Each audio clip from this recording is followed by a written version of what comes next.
Hello friends, welcome to my channel. రేపు రథసప్తమి రాబోతుంది. ఆ రోజు ఈ రెండు వస్తువులను మన ఇంటికి కొని తెచ్చుకుంటే అదృష్టం కలిసి వస్తుంది.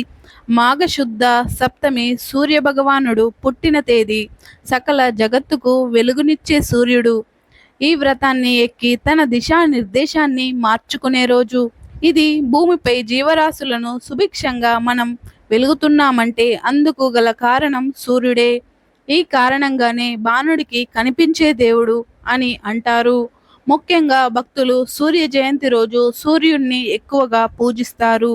ఈ రోజు నుంచి సూర్యుడు 7 గుర్రాలపై రథంపై దక్షిణాయనం ముగించి పూర్వోత్తర దిశగా ప్రయాణం సాగిస్తాడని భక్తులు విశ్వసిస్తారు. రథసప్తమి నుంచి 6 మాసాలు ఉత్తరాయణ పుణ్యకాలంగా పరిగణిస్తారు. జీవకోటికి చలి తొలగించి నూతన ఉత్తేజాన్ని నింపే సూర్య భగవానుడికి కృతజ్ఞతలు తెలిపే పండుగ రథసప్తమి.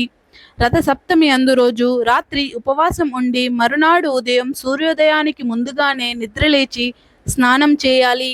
స్నానం చేసేటప్పుడు మగవారు 7 జిల్లేడు ఆకులను, ఆడవారు 7 చిక్కుడు ఆకులు తలపై భుజాన ఉంచుకుని స్నానం చేయాలి.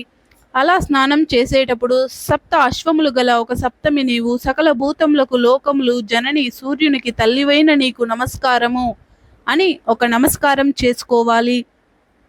రథసప్తమి రోజు ఆలయంలో విశేష పూజలు జరుగుతాయి. రథసప్తమి అంటే సూర్య భగవానుడి పుట్టినరోజు. సూర్యుడు 7 అశ్వాలలో కూడిన వ్రతాన్ని అధిరోహించి వస్తున్నాడన్నది మనకు తెలిసిందే. మానవతా ప్రారంభంలో మాఘశుద్ధ సప్తమి నాడు సూర్యుడు తొలిసారి ప్రధానంగా అధిరోహించడానికి భూమిపై అవతరించాడు. అందుకే రథసప్తమిని పూజమైన రోజుగా భావిస్తారు. సూర్యుడు లేకపోతే లోకమంతా చీకటిమయంగా ఉంటుంది. సూర్య భగవాను ప్రసన్నం చేసుకోవడానికి ఈ ప్రత్యేక దినాన ఆదిత్య హృదయం చదువుతూ పూజలు చేయాలి. అయితే ఈ రథసప్తమి రోజు తప్పకుండా ఈ 2 వస్తువులను ఇంటికి తీసుకొచ్చుకుంటే డబ్బుకు అనేది లోటు ఉండదు. మీకు ఉన్న కష్టాలన్నీ కూడా పోయి లక్ష్మీదేవి అనుగ్రహంతో కుబేరులుగా మారిపోతారు. రథసప్తమి రోజు సూర్య భగవానుడి అనుగ్రహం పరిపూర్ణంగా సిద్ధిస్తుంది. సంవత్సరం అంతా కూడా ఐశ్వర్యానికి లోటు రాకుండా ఉంటుంది. మరి ఇంతకీ రథసప్తమి రోజు ఏ వస్తువులని మన ఇంటికి కొని తెచ్చుకోవాలి అనే విషయాన్ని ఇప్పుడు మనం ఈ వీడియోలో వివరంగా తెలుసుకుందాం. అంతకంటే ముందు మా వీడియోకి ఒక లైక్ కొట్టి మా ఛానల్ని సబ్స్క్రైబ్ చేసుకొని మాకు సపోర్ట్ చేయండి. ఎందుకంటే మాకు మీ సపోర్ట్ చాలా అవసరం. తిది రోజు రథసప్తమిని చేసుకోవడం ఆనవాయితీ.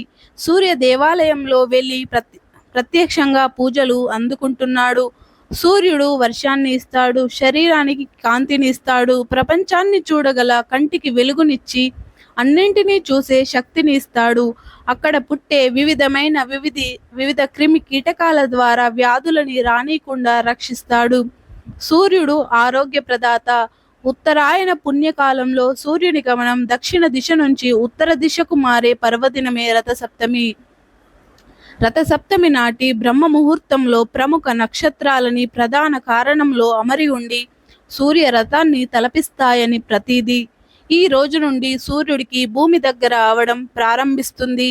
బాణుడు శక్తి భూమికి పుష్కలంగా లభించడం మొదలవుతుంది. సూర్య ఆరాధన వలన విజ్ఞానము, సద్గుణము, వర్చస్సు, విజ్ఞానం, దానం, శారీరక బలం కలగడమే కాక సర్వ పాపాలు తొలగిపోతాయి. సంవత్సరమంతా సూర్య అనుగ్రహంతో ఆరోగ్యంగా ఆనందంగా జీవించండి. సూర్య గ్రహణంతో సమానమైన పుణ్యాన్ని ఇచ్చేదే రథసప్తమి. ఈరోజు స్నానం అనంతరం జిల్లేడు, రేగు, గరిక, అక్షింతలు, చందనాలు కలిపి నీటితో గాని పాలతో గాని రాగి చెంబుగుండా జలాన్ని ఆద్యం ఇవ్వండి. ఇలా ఇవ్వడం శ్రేష్టం. ఈరోజు సూర్యుని ముందు కొత్త గిన్నెలో పాలు పొంగిస్తారు. ఇలా చేస్తే ఆ ఇంట సంతోషము, సౌభాగ్యం, ఐశ్వర్యం పొంగి పొర్లుతూ ఉంటుందని నమ్ముతూ ఉంటారు. ఇక ఈ రథసప్తమి రోజు ఎట్టి పరిస్థితుల్లో నలుపు రంగు దుస్తువులను ధరించకూడదు. నలుపు ప్రతికూల పరిస్థితిని గ్రహిస్తుంది. కావున మీకు ఎప్పుడు ప్రతికూల భావన కలిగి ఉంటుంది కనుక మీరు నలుపు వస్త్రాలను ధరించకూడదు. సూర్య భగవానుడికి ఇష్టమైనటువంటి ఎరుపు రంగు దుస్తులను ధరించి మీ పూజ విధి విధానాలను ఆచరించండి.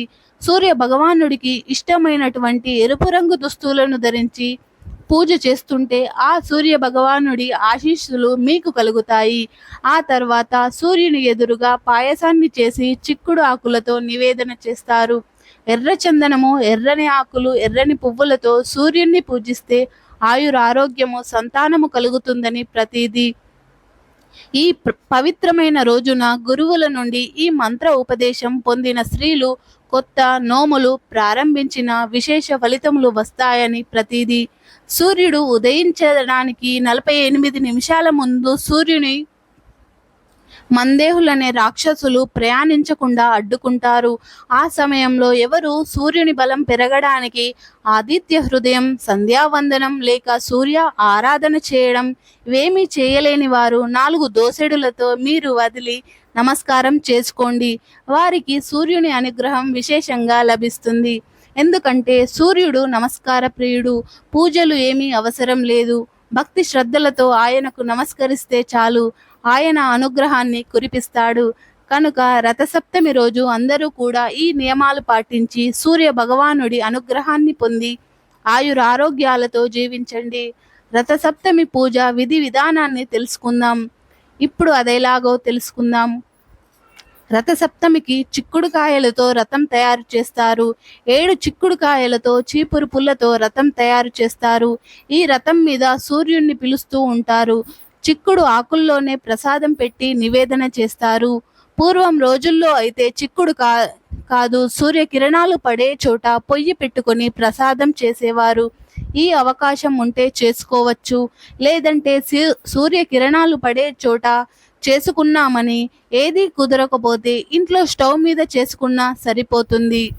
వండే ఆహారానికి ఎండ తగిలితే వచ్చే ఆరోగ్యం వేరు. దీనిని ఓపెనింగ్ కుకింగ్ అంటారు. పూర్వం ఓపెనింగ్ కుకింగ్ ప్రచారంలో ఉండేది కాబట్టి రథసప్తమి రోజు కుదిరితే ఎండబడే చోట పాయసం తయారు చేసుకోండి. అప్పుడు ఆ పాయసం మరింత అమృత తుల్యం అవుతుంది. ముందు పాలు పొంగించి పొంగుతున్న పాలల్లో బియ్యాన్ని వేయాలి. కడిగిన బియ్యం పక్కన పెట్టుకొని ఆ బియ్యాన్ని 3 సార్లు వేసేవారు. కొంతమంది బియ్యాన్ని కడగకుండా నెయ్యి రాసి వేసేవారు.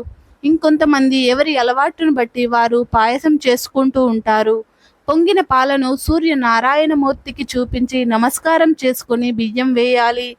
ఇందులో కిస్మిస్లు, జీడిపప్పు ఏమీ వేయకూడదు. పాలతో బియ్యాన్ని ఉడికించి ఆ పాల పాయసాన్ని సూర్యుడికి సమర్పించాలి. చక్కగా ఎక్కడైతే సరే అలికి ముగ్గు వేసి కుంపటి తయారు చేసుకుని పాయసం వండాలి. పద్మాల ముగ్గు వేసి చిక్కుడుగాయ రథం నుంచి అందులో నుంచి సూర్యనారాయణమూర్తిని ఆవాహనం చేసి ప్రసాదాన్ని పెట్టాలి. అయితే ఉడికే పాయసంలో కొన్ని ప్రాంతాల వారు చిక్కుడు గింజలు వేస్తారు. ఒక వెండి పళ్ళెంలో చిక్కుడు ఆకులు పరిచి దాని మీద వేడి వేడి పాయసం వేసి నివేదన చేసుకోవచ్చు. వేడి పాయసం చిక్కుడు ఆకు మీద పడగానే దానిలోని రసం వచ్చేస్తుంది. చిక్కుడులోని ఔషధ గుణాలు బయటకి వస్తాయి. మనం ఎప్పుడూ చిక్కుడుకాయలు తింటూ ఉంటాము, కానీ చిక్కుడు ఆకుల గురించి పట్టించుకోము. చిక్కుడు ఆకులలోని ఔషధాల గురించి అందానికి పెద్దలు ఏర్పాటు చేసిన పద్ధతి ఇది. చిక్కుడు ఆకులో పెట్టిన నైవేద్యం చాలా బాగుంటుంది. దీని వలన ఆరోగ్యం సిద్ధిస్తుంది. జీవితానికి నియమబద్ధమైన జీవనం అలవాటు అవుతుంది. ఇంట్లో ఆనవాయితీ లేకపోయినా రథసప్తమి పూజ అనేది ఎవరైనా సరే చేసుకోవచ్చు. చాలామంది ఆనవాయితీ ఉంటేనే చేసుకోవాలని అనుకుంటూ ఉంటారు. కాకపోతే పూజ అనేది ఎవరైనా సరే చేసుకోవచ్చు. అసలు విషయానికి వస్తే రథసప్తమి రోజు గోధుమలను తీసుకొని రండి. వాటిని ఇంట్లో పెట్టుకోండి. గోధుమలు సూర్య భగవానునికి ఎంతో ప్రీతికరం. మీ ఇంట్లో గనుక అవి ముందే ఉన్నట్లయితే రథసప్తమి రోజు కొన్ని అయినా సరే బయట నుండి ఇంటిలోనికి కొని తెచ్చుకోండి. దాని వలన మీరు ధనధాన్యాలతో మీ ఇల్లు నిండిపోతుంది. సూర్యుని అనుగ్రహం మీకు కలుగుతుంది. గోధుమలతో తయారు చేసిన పాయసాన్ని సూర్య భగవానునికి నివేదనగా అర్పించండి. సూర్య భగవానునికి అర్పించిన తర్వాత ప్రసాదంగా దానిని తినండి. దీని వలన మీకు మంచి ఉత్తేజిత శక్తి కలుగుతుంది. ఇక రెండవది కుంకుమ. కుంకుమ అందరికీ తెలిసిందే, సూర్య భగవానునికి చాలా ప్రీతికరం. కనుక రథసప్తమి రోజు తప్పకుండా మీరు కుంకుమని కొనుక్కొని తీసుకొని వచ్చి ఇంట్లో ఉంచుకోండి. మీ ఇంట్లో ఆల్రెడీ కుంకుమ ఉన్నా సరే బయట నుండి కొని తెచ్చుకోండి. దీని వలన మీకు ఎంతో శుభం కలుగుతుంది. ఈ రెండింటిని కొనలేని పరిస్థితిలో ఉన్నవారు ఏదో ఒక్కటైనా సరే కొని తెచ్చుకోండి. తరగని ఐశ్వర్యం సిద్ధిస్తుంది. మీ సిరి సంపదలకు లోటుండదు. సంవత్సరమంతా మీకు కలిసి వస్తుంది. సూర్యుడిని పూజించడం వలన జ్ఞానం సిద్ధిస్తుంది అని కృష్ణ యజుర్వేదం కూడా చెబుతుంది. ఆదిత్య స్తోత్రంలో వాతాపిత రోగాన్ని, సవిష్ణు రూపంలో సర్వశాస్త్ర బాధల్ని, ఉష్ణ రూపంలో సుఖ ప్రసవాన్ని ఇస్తాయని పురాణాలు ఘోషిస్తున్నాయి. ఇక సూర్య నమస్కారాలను గురించి మనకు అందరికీ తెలిసిందే. సూర్య నమస్కారాల గురించి పురాణాలలో కూడా ప్రస్తావన ఉంది. యోగాసనం, ప్రాణాయామం, మంత్రం, చక్ర ధ్యానంతో చేసే ఈ ప్రక్రియ బ్రహ్మ ముహూర్తంలో గనుక వేకువ జామున చేయడం వలన ఫలితం ఉంటుంది. అలాగే సూర్యుడి ప్రభావాన్ని తెలిపే కొన్ని కథలు కూడా పురాణాల్లో ఉన్నాయి. అవి ఏమిటో మనం ఇప్పుడు తెలుసుకుందాం. కృష్ణుడి కుమారుడైనటువంటి సాంబుడు కుష్ఠవ్యాధిన బారిన పడినప్పుడు సూర్యుడు 12 శ్లోకాలతో ఆరాధించడం వలన అతని వ్యాధి నయమైందంట. అలాగే ద్వాపర యుగంలో రాజు సమంతకమణి అని సూర్య భగవానుని దగ్గర నుండి వరంగా పొందాడు. హనుమంతుడు కూడా సూర్య భగవానుడి ప్రియ శిష్యుడు. హనుమంతుడు సూర్యోదయంలో తన విద్యా అభ్యాసాన్ని ప్రారంభించి సూర్యాస్తమయానికి తన విద్యా అభ్యాసాన్ని సంపూర్ణం చేసుకున్న ప్రియ శిష్యుడు.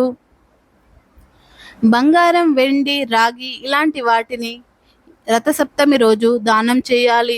ఆ రోజు రథసప్తమి వ్రతం చేసి సూర్య భగవానుని కథలను అధ్యయనం చేస్తూ ఆ రోజుని గడపాలి.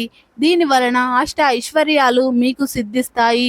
సూర్యుడు ఉదయించడానికి 48 నిమిషాల ముందు మందేహుడు అనే రాక్షసుడు అడ్డగిస్తాడు.